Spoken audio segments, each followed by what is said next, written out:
आपण नेहमी ऐकतो की महाराष्ट्र देशाची आर्थिक राजधानी आहे आणि हे ऐकून आपल्याला अभिमानही वाटतो. अगदी. पण आता एक नवीन आणि मला वाटतं एक खूप मोठी शर्यत सुरू झाली आहे. कोणती? भारताची AI राजधानी बनण्याची शर्यत. आणि या टिकून राहण्यासाठी, जिंकण्यासाठी महाराष्ट्र सरकार काही मोठ्या घोषणा करते. हां, ते 50,000 स्टार्टअप्स आणि 1.25 उद्योजक घडवण्याचं ध्येय. बरोबर. बरोबर. ते त्यापैकीच एक.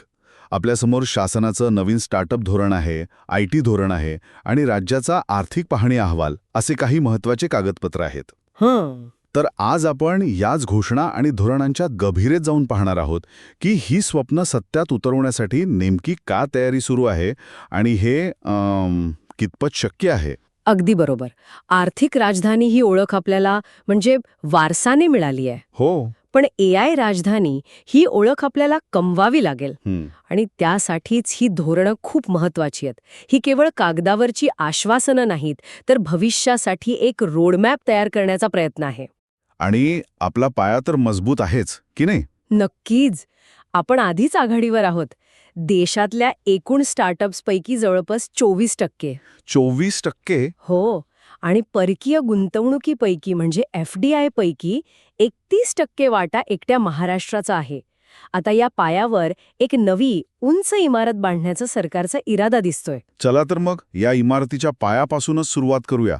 माझ्या माहितीप्रमाणे इथे 3 मुख्य धोरणं आहेत: स्टार्टअप, IT आणि GCC. ही तिन्ही धोरणं वेगवेगळी आहेत की एकमेकांशी जोडलेली आहेत? ही तिन्ही धोरणं म्हणजे एकाच गाडीची 3 चाकं आहेत, एकमेकांना पूरक. अच्छा. पहिलं आहे स्टार्टअप धोरण 2025. याचं मुख्य उद्दिष्ट आहे एक अशी इकोसिस्टम तयार करणं जिथे नवीन कल्पनांना खतपाणी मिळेल. यात एक इंटरेस्टिंग गोष्ट आहे. काय? सरकार सुमारे 5 लाख तरुणांमधून 25,000 होतकरू उद्योजकांना निवडणार आहे. म्हणजे साधारण 0.5% निवड दर. थांबा, हे खूप महत्वाचं आहे. म्हणजे फक्त गर्दी जमवायची नाहीये, तर खऱ्या अर्थाने ज्यांच्यात क्षमता आहे त्यांना शोधून काढायचं आहे. अगदी. पण मग ह्या निवडलेल्या 25,000 जणांचं काय? त्यांना फक्त पैसे मिळणार की आणखी काही? खूप चांगला प्रश्न आहे. इथेच मुख्यमंत्री महाफंड देतो, जो 500 कोटी रुपयांचा आहे. 500 कोटी? हो. हा फंड त्यांना सुरुवातीच्या टप्प्यात आर्थिक मदत करेल, पण त्याहीपेक्षा महत्त्वाचं म्हणजे त्यांना तांत्रिक मार्गदर्शन, मेंटरशिप आणि जागतिक बाजारपेठेशी जोडण्याची संधी. बरोबर. कारण अनेकदा स्टार्टअप्स पैशाअभावी नाही तर योग्य मार्गदर्शनाभावी अयशस्वी होतात. खरंय. म्हणजे हा झाला पहिला खांब. आता दुसऱ्या म्हणजे IT धोरणाकडे येऊया.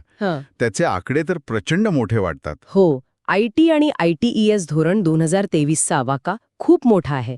यात 3 मुख्य लक्ष्य आहेत. पहिलं, तब्बल 35 लाख नवीन रोजगार निर्माण करणं. 35 लाख म्हणजे जवळपास संपूर्ण नागपूर शहराच्या लोकसंख्येइतकी नवीन रोजगार. हे खरंच शक्य आहे का? म्हणजे आधीच्या धोरणांच्या तुलनेत हे लक्ष्य किती मोठं आहे? हे नक्कीच खूप महत्त्वाकांक्षी लक्ष्य आहे. पण सरकारचा भर केवळ नोकऱ्यांच्या संख्येवर नाही तर त्यांच्या गुणवत्तेवरही आहे. अच्छा. म्हणूनच यात वॉक टू वर्क या संकल्पनेसह एकात्मिक IT टाउनशिपचा समावेश आहे. म्हणजे कामाच्या आणि राहण्याच्या जागा जवळजवळ असतील. म्हणजे पुण्याच्या हिंजवडी किंवा मुंबईच्या BKC मध्ये रोज ट्रॅफिकमध्ये अडकणाऱ्या व्यक्तीसाठी ही एक स्वप्नवत कल्पना आहे. अगदी. दुसरं लक्ष्य आहे 95,000 कोटी रुपयांची गुंतवणूक आकर्षित करणं आणि तिसरं म्हणजे वार्षिक 10 लाख कोटी रुपयांची सॉफ्टवेअर निर्यात करणं. आणि तिसरं धोरण GCC. हा शब्द हल्ली खूप ऐकायला मिळतोय. GCC म्हणजे नेमकं काय आणि ते इतकं महत्वाचं काय आहे? GCC म्हणजे ग्लोबल कॅपेबिलिटी सेंटर्स. सोप्या भाषेत सांगायचं तर गुगल, मायक्रोसॉफ्ट किंवा मर्सिडीज सारख्या मोठ्या आंतरराष्ट्रीय कंपन्या जेव्हा त्यांच्या कामाचा महत्वाचा भाग जसं की रिसर्च अँड डेव्हलपमेंट म्हणजे R&D, engineering design, data analytics हे भारतातून करतात, तेव्हा ते ह्या GCC केंद्रांमधून करतात. म्हणजे हे काही साधे कॉल सेंटर्स नाहीयेत? अजिबात नाहीत. हे त्या कंपन्यांचे ब्रेन सेंटर्स आहेत. अच्छा. म्हणजे अत्यंत महत्वाचं आणि उच्च कौशल्याचं काम. अगदी. आणि म्हणूनच GCC धोरण 2025चं उद्दिष्ट आहे की 2030 पर्यंत राज्यात 400 नवीन GCC आणावेत. 400 नवीन? हो. आणि त्यातून 4 लाख कुशल रोजगार निर्माण करावेत. आणि सगळ्यात इंटरेस्टिंग गोष्ट म्हणजे हे फक्त मुंबई पुण्यापुरतं मर्यादित नाही. हे महत्वाचं आहे. सरकार जाणीवपूर्वक नागपूर, नाशिक आणि छत्रपती संभाजीनगर यांसारख्या शहरांना जीसीसीसाठी हब म्हणून विकसित करत आहे. कारण तिथे जागा आहे, मनुष्यबळ आहे आणि कमी खर्चात काम करण्याची क्षमता आहे. हे फारच रंजक आहे. म्हणजे सरकार विकासाचं विकेंद्रीकरण करण्याचा प्रयत्न करतंय. इथे मला एक गोष्ट विचारायची आहे. या सगळ्या धोरणांमध्ये डीप टेक आणि इमर्जिंग टेक्नॉलॉजी या शब्दांवर खूप भर दिसतोय. हे काही फॅन्सी शब्द आहेत की याचा काही खोल अर्थ आहे? याचा खूप खोल अर्थ आहे. डीप टेक म्हणजे असं तंत्रज्ञान जे अनेक वर्षांच्या वैज्ञानिक संशोधनावर आधारित आहे. उदाहरणार्थ जसं की artificial intelligence, biotechnology, quantum computing. हे असं काही नाही की 4 मित्र एकत्र आले आणि एक ॲप बनवलं. याला खूप खोल शास्त्रीय ज्ञानाची गरज असते. आणि इमर्जिंग टेक्नॉलॉजी? ती म्हणजे वेगानं विकसित होणारी नवीन तंत्रज्ञानं, जसं की ब्लॉकचेन, सायबर सिक्युरिटी. सरकार या क्षेत्रांना विशेष प्रोत्साहन देत आहे, कारण भविष्यातील खरी आर्थिक वाढ आणि उच्च पगाराच्या नोकऱ्या याच क्षेत्रात आहेत. ओके, म्हणजे आपल्याकडे धोरणं आहेत, एक प्रकारचं सॉफ्टवेअर तयार आहे. पण हे सगळं चालवण्यासाठी जे हार्डवेअर लागतं, म्हणजे पायाभूत सुविधा, त्याचं काय? बरोबर. विशेषतः डेटा सेंटरची खूप चर्चा आहे. कारण आपण AI आणि डिजिटल इंडियाबद्दल बोलतोय, पण हा सगळा डेटा जातो कुठे? तो आपल्या फोनमध्ये तर साठवला जात नाही. नाही. इथेच डेटा सेंटरची भूमिका येते, नाही का? अगदी बरोबर. आणि या बाबतीत महाराष्ट्र देशात ड्रायव्हिंग सीटवर आहे. देशातील एकूण डेटा सेंटर क्षमतेपैकी जवळपास 60% क्षमता एकट्या महाराष्ट्रात आहे. 60%? हो. मुंबई हे आता डेटा सेंटरचं एक मोठं जागतिक केंद्र बनलं आहे. याला आणखी गती देण्यासाठी नुकताच लोढा डेव्हलपरसोबत 30,000 कोटी रुपयांचा एक मोठा करार झाला आहे. वा.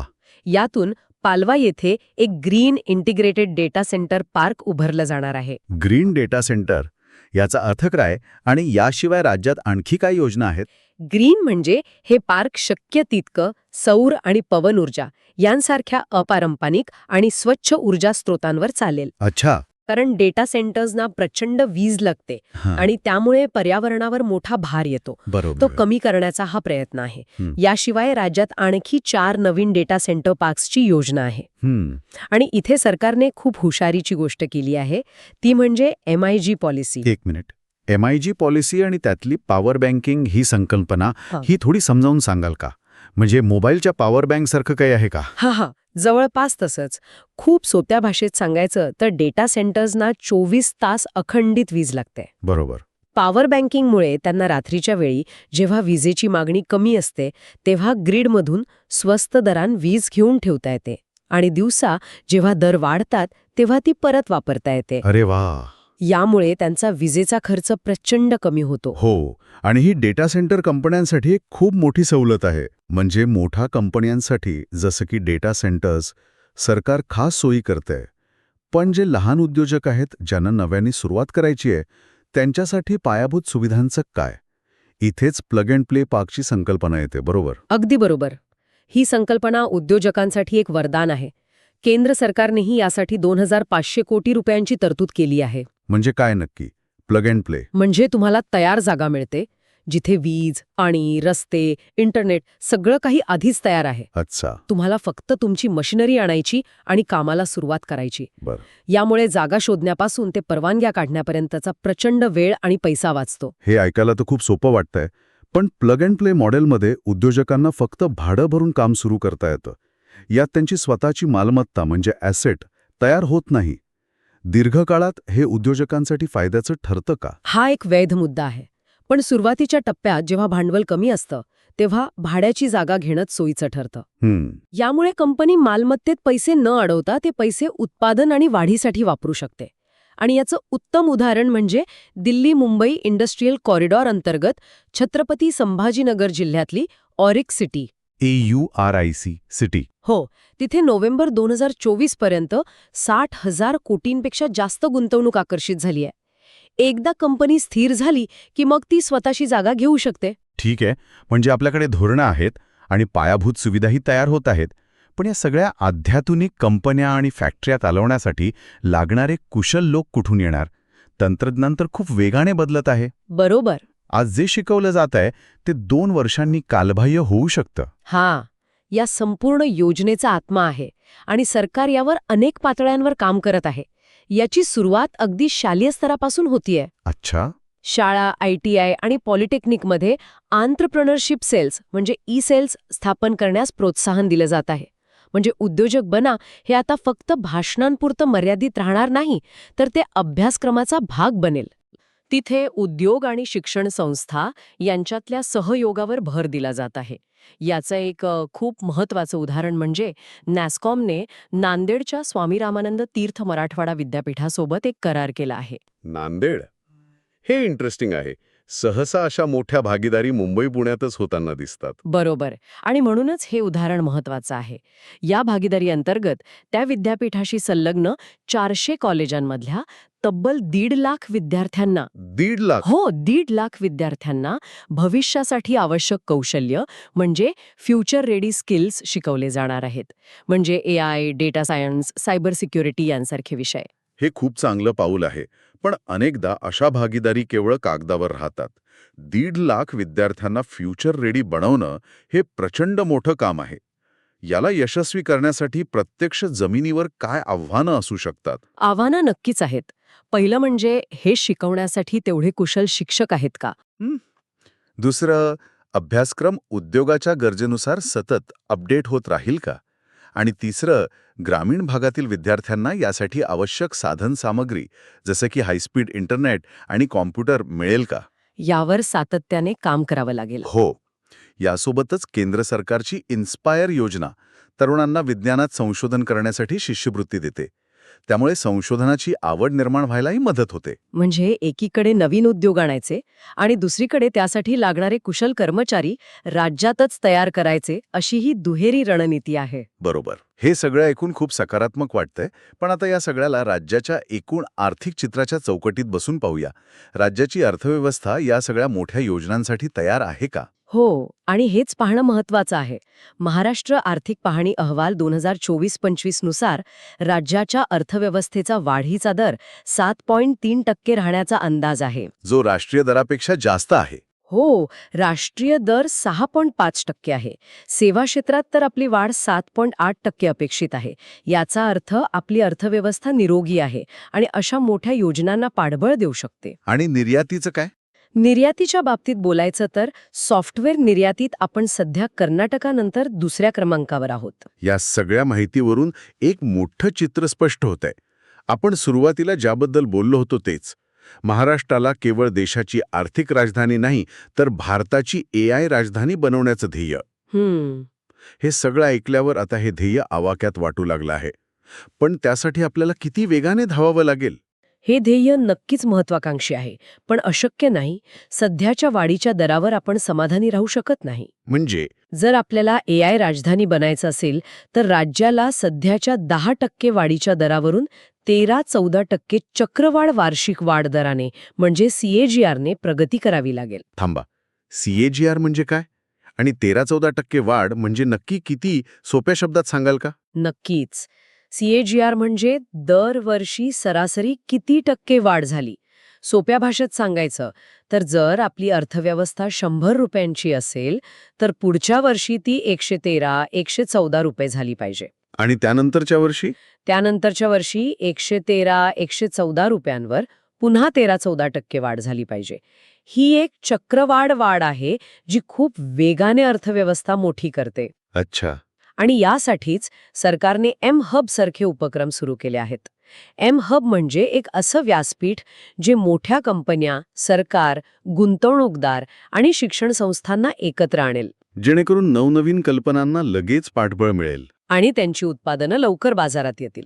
तर आजच्या या सविस्तर चर्चेतून एक गोष्ट स्पष्ट झाली आहे की महाराष्ट्र केवळ IT सेवांवर अवलंबून न राहता संशोधन, नाविन्यता आणि डीपटेक सारख्या क्षेत्रांमध्ये मोठी झेप घेण्याच्या तयारीत आहे. नवीन धोरणं, मोठ्या गुंतवणुका, पायाभूत सुविधा आणि कौशल्य विकास या सगळ्या गोष्टी मिळून राज्याच्या भविष्यासाठी एक आशादायक चित्र निर्माण करत आहेत. आराखडा तयार आहे, महत्वाकांक्षा स्पष्ट आहे, पण या प्रवासात एक विचार करण्यासारखा मुद्दा आहे जो आपण ऐकणाऱ्यांसाठी सोडून देऊया. ही सगळी प्रगती होत असताना तिचा फायदा राज्याच्या सर्व भागांपर्यंत समान पोचतो आहे का, हे पाहणं सर्वात महत्वाचं ठरेल. बरोबर. जीसीसी धोरणामध्ये नागपूर, नाशिक, छत्रपती संभाजीनगर यांचा उल्लेख आहे. ही एक उत्तम सुरुवात आहे.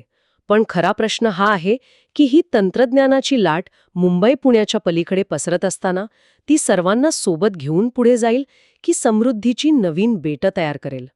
या ध्येयाची खरी कसोटी हीच असेल. यावर विचार करायला हवा.